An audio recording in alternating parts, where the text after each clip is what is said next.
ጥቅምቲ 31 ዝበዓል ሰይጣናዊ ኣምልኾ ሃሎዊን ኣምልኾ ሰይጣን እተፈላለየ ኣገባብ እናቀያየረ ኣብ ዘላ ዓለም ኣዝዩ ኣስፋሕፊሕን ብዙሓት ሰዓብቲ ኣጥርዮን ይርከብ ኣብ ዝተፈላለዩ ሃገራት ከም ቅቡል ሕጋውን መሰል ደቂ ሰባት ተወሲዱ ይስራሓሉ ምህላው ብውልቂ ይኹን ብጉጅለ ንሰይጣን ምምላኽ ከም ሓደ ወቅዓዊ ሃይማኖት ክስራሓሉ ካብ ጅምር ሒደት ግዜ ኣየቁፀረን ኣምለኽቲ ሰይጣን ዝኾኑ ሰባት ናይ ገዛእ ርእሶም መጽሓፍ ምድላው ስርዓት ኣምልኾ ይፍጽሙ ከም ዘለዉ ይፍለጥ እዚ ኣብ ዘላ ዓለም ሰፊሕ ዝርግሐ ረኺቡ ቁፅሪ ሰዓብቱ ካብ ግዜ ናብ ግዜ ብተዓጻጻፊ እናወስኸ ዝኸይ ዘሎ ኣምልኾ ሰይጣን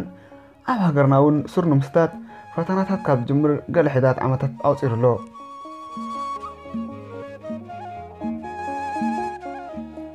ሎሚ ሓደ ካብ ኣምልኾ ሰይጣን ዝግለጸሉ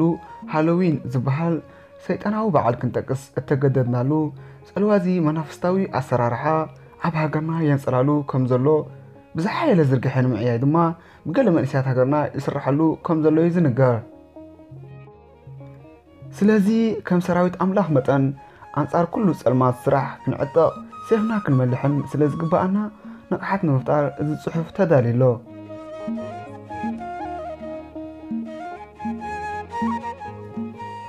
ሃሎዊን ከም ዝሎሚ ዘመናውነት ከይለበሰን ከሎ ናይቶም ድሑራት ኣህዛብ ኣምልኾ ጥራይ ከም ዝነበረ ይንገር እዚ ኣምልኾ ኣብ ማእከላይ ዘመን እዩ ጀሚሩ እዚ ነዚ ኣምልኾ ዝስዕቡ ዝነበሩ ሰባት ቅድሚ ሓደ ዓመት ዝሞቱ ሰባት መንፈሶም ተመሊሱ ናብታ ዝነብሩ ገዛ ይመጽእ ኢሎም ይኣምኑ ምንባሮም ይግለጽ መናፍስቲ ናይቶም ሞታት ክመጽእ እንከሎ ድማ ከፊላዊ ምስሊ ሰብ መሓዝ ደቀቕቲ ፍጡራት ጻዕሪ ሞትን ምዃን እዩ ዝገሃድ ይብሉ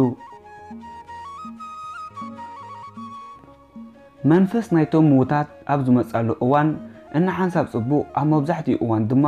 ክፉእ ነገር ከጋጥም ይኽእል እዩ ኢሎም ስለ ዝኣምኑ ክፉእ ምእንቲ ከይረኽቦም ግራቶም ፍረ ኣልቦ ከይከውን ማሎም ከይጸንታን ንወርሒ ጥቅምቲ ናይ ኣምልኾ ወርሒ ገይሮም የብዕልዋ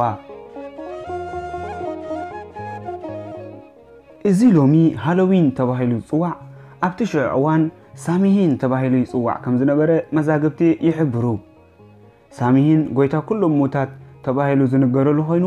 ኣብቲ እዋን በዓል ንኹሎም ዝሞቱ ነፍሳት ካልኦት ናይ ጻዕሪ ሞት ኣጋንንትን ኣሃኺቡ ይመጽእ ተባሂሉ ብሰዓብቱ ይእመነሉ እቶም ኣብቲ ዘመን ዝነበሩ ሰባት ኣብቲ እዚ በዓል ዝኽበርዎ እዋን ብዙሕ ነገራት እዮም ዝፍጽሙ ንኣብነት በኽሪ ደቆም ይስውኡ ናብ ዓበይቲ ኣእማን ምውሳድ ብርክት ዝበሉ ሰባት መስዋዕቲ ገይሮም የቕርቡ ዱርዱስ እተባህሉ ዓሌት እንግሊዝ ኣብነት ምውሳድ ይከኣል ምሸት ጥቅምቲ 31 ዓብዪ ጋብያ ሰባት ምእታው ብሓዊ የቃጽልዎም ዱባ ኣብ ኣፍ ደጊኦም ይቐምጡ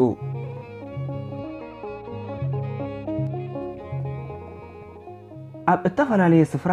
ሰባት ብሓዊ እናቃጸሉ ጽምዓት እትደም ዝለመደ መንፈስ ከርዊ ተገይሩ እዩ ንኣብነት ኣብ ዘመነ ሂትለር ቁፅሪ ዘይብሎም ኣይሁዳውያን ብሓዊ ናይ ምቅጻል ተግባር ሃሊቖም እዮም ዱባ ሓደ ካብ ቅዱሳን ኣሕምልቲ ኢሎም ስለ ዝሓስቡ ኣብ ኣፍ ደጊኦም የቐምጥዎ እዚ ምስ ዝገብሩ እቲ ዝመጽእ ናይ ሞት መንፈስ ነታ ቤት ይሰግራ ይብሉ ስለዚ ድማ እዩ ኣብ እዋን በዓል ሃሎዊን ዱባ ክሳብ ሕጂ ዘገልግል ዘሎ ኣብ ኣፍ ደጋ ዓበይቲ ትካላት ዱባ ምቕማጥ ኣብዚ እዋን ኣብ ምዕብላት ሃገራት ልሙድ ነገር ኮይኑ ከም ዘሎ ይፍለጥ ካብ እንስሳታት ድማ ንድሙ ክፍእቲ ሰብ ምንባራ ተረጊማ እንስሳ ኮይና ሕጂ ግን ብባርኾት ሳሚሂን ቅድስቲ ኮይና ኢሎም ይኣምኑ ስለ ዝኾነ ድማ ኣብ ብዙሕ ዝተፈላለየ ነገር ከም ምልክት ይጥቀሙላ ኣብዚ ዘመን እውን ጸላም ድሙ ናይ ብዙሕ ትካል ምልክት ንግዲ ኮይነን ኣብ ዝተፈላለየ ኣልባሳት ተሓቲመን ንረኽበን ኢና በዓል ሃሎዊን ኣብዚ ዘመን ዘመናውነት ለቢሱ ኣብ ሰሜን ኣሜሪካን ኤሮጳን ብፍሉይ ዝበዓል እኳ እንተኾነ ንሃገርና ወሲሕካ ኣብ ካልኦት ሃገራት እውን ኣብ ገለ ብጋህዲ ኣብ ገለ ድማ ብስውር ይበዓል እዩ ገለ ሃገራት እውን ማዕረቶም ካልኦት ሃገራውያንን ሃይማኖታውያንን በዓላት ምስራዕ ነታ ዕለት ብኣዋጅ ክትበዓል ወሲነን እየን በዓል ሃሎዊን ዝበዓለላ ቀንዲ ዕለት ጥቅምቲ 31 እኳ እንተኾነት እቶም ነዚ በዓል ዘብዕሉ ሰባት ቤቶም ብተፈላለየ ነቲ በዓል ዝገልጽ ነገር ምልካይ ምውቃብ ወይ ድማ ምድላው ዝጅምርሉ ካብተን ቀዳሞት መዓልታት ናይቲ ወርሒ ጥቅምቲ እዩ ንቤቶም ብውሽጥን ብደገን ብብዙሕ ንሰይጣን ዝውክል ነገራት ይመልእዎ ንኣብነት ኣዝዩ ዝደብዘዘ መብራህቲ ሳንዱቕ ሬሳ ናይ መቃብር ሓወልቲ ምስሊ ዓጽሚ ሰብ ምስሊ ሓውለይቶ ዓለባ ሳሬት ምስሊ ጸላም ድሙ ምስሊ ናይ ዝተሰቕለ ሰብ ምስሊ ክሳዱ ዝተቆርጸ ሰብ ደቀቕቲ እንታይነቶም ዘይፍለጡ ደቀቕቲ እንስሳታት ጸሊም ክዳን መጋረጅኦም መንጸፎም አንሶሎኦም ዱባ ዝፈረሰት ኣግዶ ሓንቲ ዓይኒ ምስሊ ኣስናኑ እተገይጸ ሰብ ቀርኒ ዘለዎ ፍጥረት ናይ ብረት ምስሊ ምስሊ ጠንቋላይ ምስ መኾስተር ወዘተ ይርከብዎም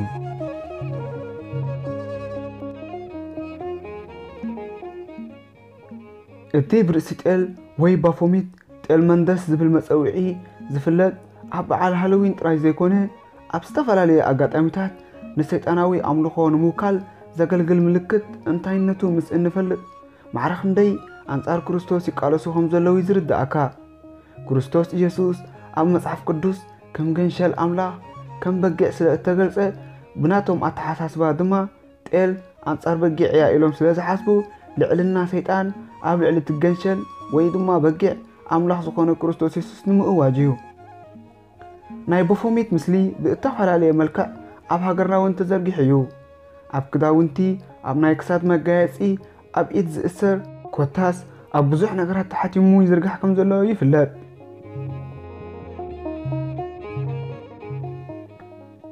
ኣብቲ እዋን በዓል ሃሎዊን ሰባት ዘፍርህ ክዳን ይኽደኑ ንገጾም ብእተፈላለየ ዘርዕት ሕብርን ምስልን ይልከዩ ኩሕሊ ኣብዚሖም ይገብሩ ኣዋልዶም ከም እተዓመፀት ጓል ዘምስል ክዳን ሕብርን ይልከያ ኮታስ ብእተኻሎም መጠን ንሰይጣን ንኹሉ ክፉእ ሕማቕ ነገራት የብስለና እዩ ኢሎም ዝሓስብዎ ኩሉ ኮስቲዩም ኣልባሳት ይኹን ሜክኣፕ ይገብሩ ዝገርም ነገር ኣብታ መዓልቲ እቲኣ ዝሰይጠንን ኣዝዩ ክፉእ ክዳንን ተግባርን ዝገበረን ብፍሉይ ይምጎስን ይሽለምን ንኣብነት በታ መዓልቲ ኣዝዩ ዘርዕድ ግናይን ልብሲ ወይ መመላኽዒ ዝወደየ ፍሉይ ክብርን ስልማትን ይወሃብ ኣብታ መዓልቲ ዝፍጸም ጾታዊ ርክብ ንሰይጣን ዝቐርብ መስዋዕት እዩ ስለ ዝበሃል ፍኑው ጾታዊ ርክብ ይፍጽሙ ኣብ ሓደ ኣዳራሽ እተኣከቡ ሰባት ምስ ዝመረጽዋ ጓል ይድቅሱ ከምኡውን ብዙሓት ደቂ ኣንስትዮ ዋላ ህፃናት ከይተረፉ ኣብታ ለይቲ ይዕመፃ እዚ ልዕሊ ኩሉ ዝኸፍእ ድማ ኣብታ ለይቲ እልቢ ዘይብሎም ሰባት ጠፊኦም ዝሓድሩ ምዃኖም እዩ ንኣብነት USA Today እተባህለት ጋዜጣ ኣብ ሓምለ 20 2001 ንናይ ዋሽንግተን ዲሲ ኣዛዚ ፖሊስ ጸብጻብ መሰረት ምግባር ናይ ዝጠፍኡ ሰባት ቁፅሪ ከም ዝስዕብ ኣቕሪብዎ ኣሎ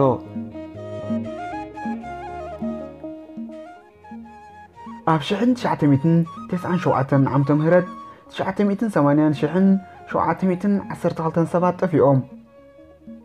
ኣብ 1998 ዓመተ ምህረት 932,197 ጠፊኦም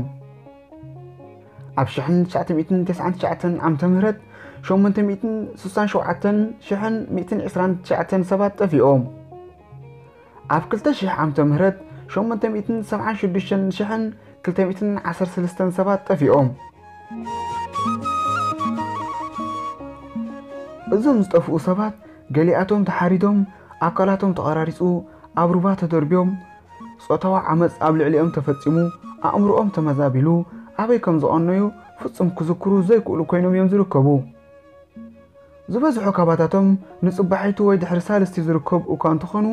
ኣበይ ከም ዝነበሩ ግን ኣይዝክሩን ኣበይ ከም ዝነበሩ ካብ ዘይዘከሩ ኣእምሮኦም ብሰይጣናዊ ሓይሊ ተዋሒጡ መዋፈሪ ኣጋንንቲ ዕዮ ኮይኑ ከም ዝቐነየ ምንም ዘጠራጥር የብሉን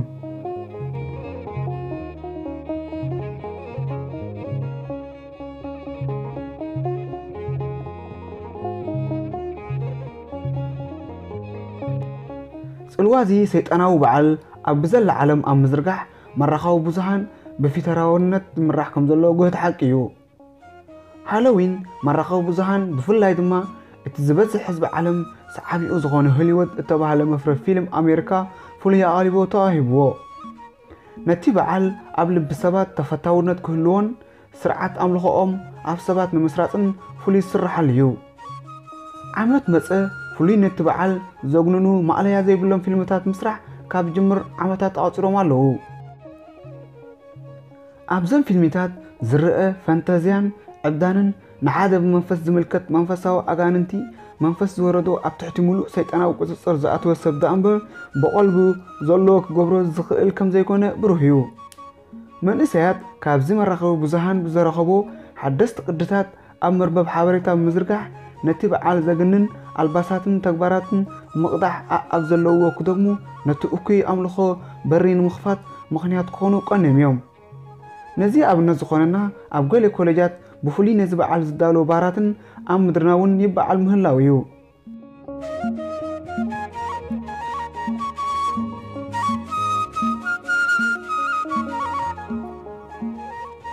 እዚ ኣብ ላዕሊ ክሪኦ ጸንሕናን ካልእ ብዙሕ ኣብዚ ጽሑፍ ዘይገለጽናን ኣገባብ እናተኸተሉ ንህዝቢ ዓለም ኣብ ትሕቲ ምልኪ ሰይጣን ንምእታው ዝጓየዩ ውልቀ ሰባት ጉጅለታት ናይ መቋም ክርስቲያናዊ ሓላፍነት እዩ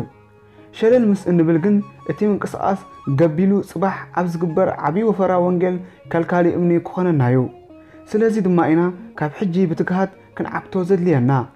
ክፍኣት ሰይጣናዊ ኣምልኾ ክነስተውዕል ምእንቲ ክሕግዘና ኣብ መጽሓፍ ሰይጣን ሳታኒክ ቢብል ከምኡን ካልኦት ናይ ሰይጣናዊ ምንቅስቓስ መጽሓፍቲ ዝርከቡ ትእዛዛት ብምርኣይ ትምህርትና ክንዛዝም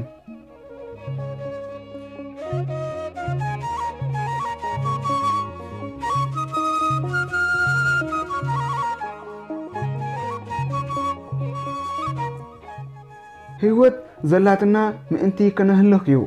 ስስዕ ድማ ኣዝዩ ጽቡቕ እዩ ንሰብ ከተፍቅር ኣይከኣልን እዩ እዚ ጉዳይ ክትሓስበካ ንጋዶ እዩ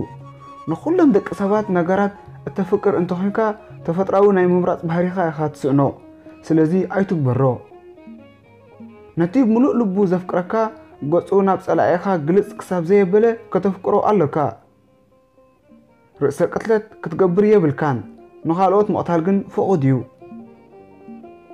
ብመትልሕካ ንፀፍዓካ መትልሑ ጽፍዓዮ ንኹሉ ሰብ ከከም ግብሩ ፍደዮ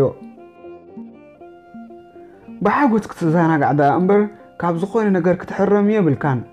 ብተግባራት ስስዐ ቅንኢ ሕርቃን ትዕቢት ዝሙት ስንፍና ካልእ ብክርስቲያናት ሓጢኣት ዝበሃል ነገር ምዝንጋዕ ተሓጎስ ዳ እምበር እዚ ተግባር ፍርዲ ዘለዎ ኣይምሰልካ እዚ ዝረኣናዮ ሒደት ካብ ዘለዎም ሃይማኖታዊ መትከል እዩ ንሰፍሒ መጽናዕቲ ኩላትና ብሓባር ክንዓይ ከም ዘለና እምነት ኣዳላውዛ መጽሓፍ እዩ ስለዚ ነዚ ግዜ ክነቕሓልዩ ዝግባኣና ሰላም ኣምላኽ ምስ ኩላትኩም ይኹን